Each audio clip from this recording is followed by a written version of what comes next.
तो इस वीडियो में हम लोग स्टार्ट करने वाले हैं पिवट टेबल। और पिवट टेबल क्या होता है और ये टेबल से कैसा डिफरेंट है। ठीक है, टेबल भी होता है एक जो कि हम अपने डेटा को सिलेक्ट करके टेबल में कन्वर्ट कर सकते हैं, वहां पे भी मल्टीपल चीजें होती हैं। बट अभी हम बात कर रहे हैं पिवट टेबल और ये दोनों अलग ही टॉपिक है। अभी हम बात कर रहे हैं पिवट टेबल की, तो इसमें हम देखेंगे कि एक्चुअली पिवट टेबल होता क्या है, इसको कैसे हम यूज करते हैं और कितना बेनिफिट ये रहने वाला है हमारे लिए डेटा एनालिसिस के प्रोसेस में। राइट, तो अभी हम देखेंगे पिवट टेबल की यूज किस और उसके बारे में जानते हैं कुछ। ठीक है, तो एक्चुअली पिवट टेबल है क्या, पहले ये समझते हैं। तो पिवट टेबल एक ऐसा टेबल है जिसमें हम अपने डेटा की समरी को फाइंड करते हैं। लाइक हमारे पास अगर मल्टीपल रोज में डेटा है, हमारे पास 2 4 10 डेटा है, 10 लाइन की डेटा है, तो उसमें हम इजिली चीजों को मैनुअली देख सकते हैं। राइट, बट यहाँ पे क्या हो जाता है ना, पिवट टेबल की मदद से आप लोग उसको एनालाइज कर सकते हो। आपके पास सपोज 2 लाख रोज की डेटा है, तो उसमें आप एक एक करके नहीं देख सकते हो चीजें। राइट, इसके लिए पिवट टेबल का यूज केस बहुत ज्यादा इंपॉर्टेंट हो जाता है यहाँ पे, कि हम अपने डेटा को समराइज कर सके, एरिया वाइज हम अपने टोटल सेल्स को देख सके, हमारे क्वांटिटीज कितने सेल हुए, ये सब चीजें हम देख सके। तो ये सब चीजें और इससे भी एडवांस चीजें हम पिवट टेबल की मदद से कर सकते हैं। पिवट चार्ट भी होता है जिसको हम आने वाली वीडियोस में देखेंगे। उसके लिए चैनल पे बने रहना होगा आपको, चैनल को अभी फॉलो कर लो। तो आप लोग यहाँ पे बने रहो और वीडियोस मैंने पहले भी काफी कुछ डाल दिए है गूगल शीट्स के ऊपर, जो कि आप लोग के लिए काफी ज्यादा हेल्पफुल होगा। अगर आप लोग डेटा एनालिसिस वगैरह सीख रहे हो तो, या फिर डेटा साइंस में हो, तो गूगल शीट वगैरह भी यूज काफी होता है। तो उसके लिए ये सब वीडियोस आपके लिए काफी ज्यादा हेल्पफुल रहने वाले हैं। राइट, तो जैसे कि आप स्क्रीन पे देख सकते हो, कुछ इन्फॉर्मेशन वगैरह के लिए मैंने यहाँ पे टेक्स्ट वगैरह जो है लगा दिया है, जो कि पिवट टेबल के बारे में है। उसमें यहाँ पे दिया गया है कि कैसे ये काम करता है, एक्चुअली इससे हमारा क्या फायदा हो सकता है। तो पिवट टेबल क्रिएट करने के लिए सबसे पहले तो आपको इंसर्ट में जाना होगा, गूगल शीट के अंदर इंसर्ट में जाना है, एंड उसके बाद वहाँ पे पिवट टेबल वगैरह सेलेक्ट करके और फिर हमें डेटा की रेंज वगैरह भी सेलेक्ट करनी होती है, तभी आपका पिवट टेबल काम करेगा। आप चाहो तो न्यू सीट या फिर एग्जिस्टिंग सीट में ही पिवट टेबल को अप्लाई कर सकते हो। ठीक है, कोई भी इशू वाली बात नहीं है, बट ऑलवेज रिकमेंडेड रहता है कि आप लोग न्यू सीट में ही अप्लाई करो पिवट टेबल। आपका रॉ डेटा जो है एक साइड में रखो और आपकी जो दूसरी वाली जो सीट है उसमें पिवट टेबल को नए वाले सीट में रखो। राइट, जब भी आप पिवट टेबल को यूज करते हो ना, तो आपके पास 4 फील्ड्स होती है, जो कि होती है रोज की, कॉलम्स की, वैल्यूज की एंड फिल्टर्स की। अब ये जो है रोज क्या करता है, वो ग्रुप करता है डेटा को। आपके पास सपोज सिटी की नेम है जो 10,000 बार से भी ज्यादा रिपीट हो चुकी है मान लो, तो वो क्या करेगा ना, एक सिटी की ही आपको ग्रुप बाई करके, मतलब ग्रुप करके और डेटा उसी में एंटर कर देगा। मतलब सिटी की सेल देखना चाहते हो, टोटल सेल, तो वहां पे सिटी का जो है एक ग्रुप करके वहां पे दे देगा आपको टोटल सेल्स। राइट, कॉलम क्या करता है, डेटा को स्प्लिट कर देता है कॉलम्स में। राइट, मतलब मल्टीपल कॉलम्स होते हैं हमारे पास, तो वहां पे कॉलम वाइज में हमारे पास डेटा शो होती है। राइट, एंड वैल्यूज क्या करता है, ये वैल्यूज जो है वो कैलकुलेशन करता है। लाइक हमारे पास काउंट हो गया, एवरेज हो गया, सम हो गया, परसेंटेज हो गया, तो इस तरह की चीजें जो है और भी सारी चीजें जो भी हम स्क्रीन पे देखेंगे लाइव। ठीक है, अब फिल्टर है, फिल्टर मतलब कंट्रोल कर सकते हो आपको डेटा। लाइक आपके पास कंट्री है, वहां पे सिटीज है, तो कौन सी कंट्री की सिटी आप देखना चाहते हो, तो ये सब हम फिल्टर कर सकते हैं पिवट टेबल की मदद से। राइट, देखो सॉर्टिंग एंड फिल्टरिंग भी है। अगर आप लोग असेंडिंग ऑर्डर चाहते हो, डिसेंडिंग ऑर्डर चाहते हो, यहाँ पे वो सब चीजें भी अप्लाई कर सकते हो। यहाँ पे है 100% है, इसके बाद है ग्रुप डेटा, पिवट चार्ट्स वगैरह भी है। और ये क्यों इंपॉर्टेंट है, तो यहाँ पे देख सकते हो ये हमारे वर्क को फास्टर वे में करने में हेल्प करता है। राइट, और मल्टीपल यूजर्स इसके यूज करते हैं। कंपनीज में बेसिकली ये ज्यादा ऑफिस वगैरह में यूज होते हैं, डेटा एनालिसिस के प्रोसेस में काफी ज्यादा ये चलता है गूगल शीट्स। तो बढ़ते हैं अपने डेटा की ओर, और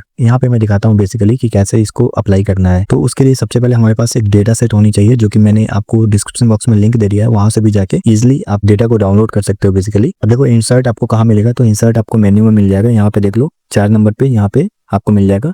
इंसर्ट पे क्लिक करो एंड यहाँ पे आपको पिवट टेबल की ऑप्शन मिल जाएंगी, जो कि क्लिक करे हुए तो कुछ इस तरीके से आएंगी। अब आपको डेटा की रेंज को सिलेक्ट करना पड़ेगा। तो यहाँ पे डेटा की रेंज को मैं सिंपली हटाता हूँ और फिर से सिलेक्ट करता हूँ यहाँ से यहाँ तक, एंड हम इसको लास्ट तक सिलेक्ट कर लेंगे। ठीक है, देखो हमने लास्ट तक सेलेक्ट कर लिया, जो कि हमारे पास अभी 5K डेटा है, टोटल 5000 हमारे पास रोज है। राइट, तो इसको क्लिक करने के बाद ओके करना है। अब यहाँ पे 2 ऑप्शंस आएंगी। अब ये पिवट टेबल क्रिएट कर रहा है ना, तो आपके पास 2 ऑप्शन देगा, यानी कि आप इसी सीट में बना लो या फिर इस सीट में बनाओगे तो आपके पास कुछ रेंज वगैरह सेलेक्ट करना पड़ता है, और ये मैं रिकमेंड नहीं करूंगा। आप हमेशा नए वाले सीट में ही चूज करो। राइट, ये आपके लिए अच्छा ऑप्शन रहेगा। आप अपने रॉ डेटा को एक सीट में रखो एंड आपकी जो पिवट टेबल वाली डेटा है ना, और चीजें जो वहां पे अप्लाई कर रहे हो, वो नए वाले सीट में रखो। ठीक है, तो यहाँ पे करेंगे क्लिक एंड क्रिएट, हमारी ये हो जाएगा इजिली। अब देखो हमारे पास डेटा है और इसमें मुझे पता है कि सिटी में और सेल्स कितने ज्यादा हुए हैं, वो मुझे देखना है। ठीक है, तो बिजनेस रिक्वायरमेंट के ऊपर आपको पिवट टेबल में चीजें अप्लाई करनी पड़ती है, या फिर आपके टीममेट्स, आपके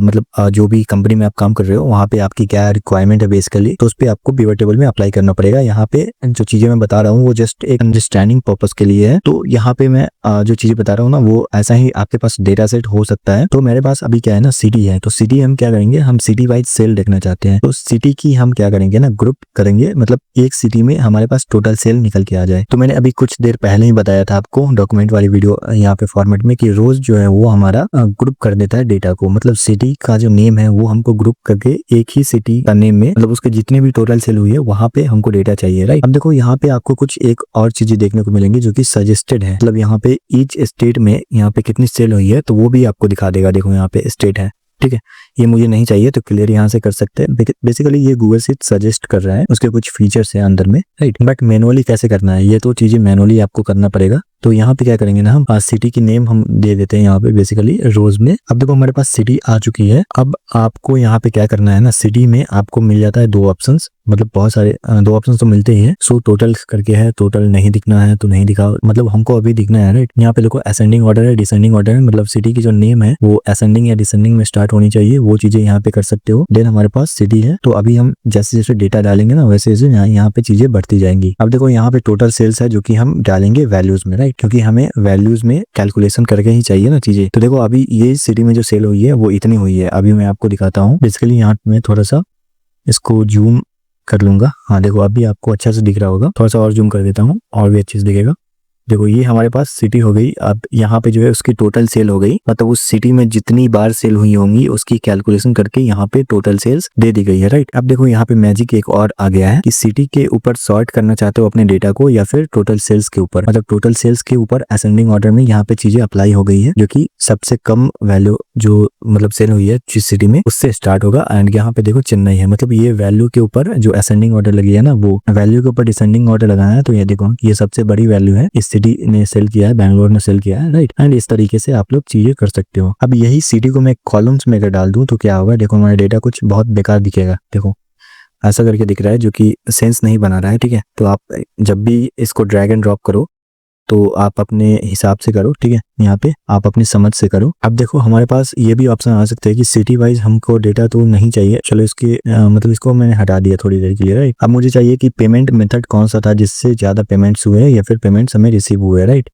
अब मैं इसको यहाँ पे डालूंगा तो देखो हमारे पास कैश इतने आए हैं, क्रेडिट कार्ड से इतने आए हैं, तो हमारे पास कौन सा मेथड जो है यूजर के लिए बेस्ट रहने वाला है, तो वो चीजें हम यहाँ पे चेकआउट कर सकते हैं। तो मल्टीपल सिनेरियोज होते हैं बिजनेस के अंदर जो कि उनको देखना पड़ता है, डेटा के ऊपर उनकी जो डिसीजन होती है वो लेनी पड़ती है। अब इसको भी चाहो तो यहाँ पे आप चीजें वगैरह अप्लाई कर सकते हो, राइट। एंड यहाँ पे फिल्टर वगैरह है, राइट। तो देखो अभी मैं यहाँ पे क्या करूँगा ना, पेमेंट मेथड को मैं सिंपली यहाँ पे रोज में ही डाल दूंगा, बट मुझे फिल्टर करके देखना है कि बैंगलोर में पेमेंट मेथड कौन सा यूज हुआ था, मतलब सिटी वाइज कौन सा पेमेंट मेथड यूज हो रहा है, ठीक है। तो उसको मुझे देखना है, तो उसके लिए मैं क्या करूंगा ना, यहाँ पे सिटी को फिल्टर में डाल दूंगा, ठीक है।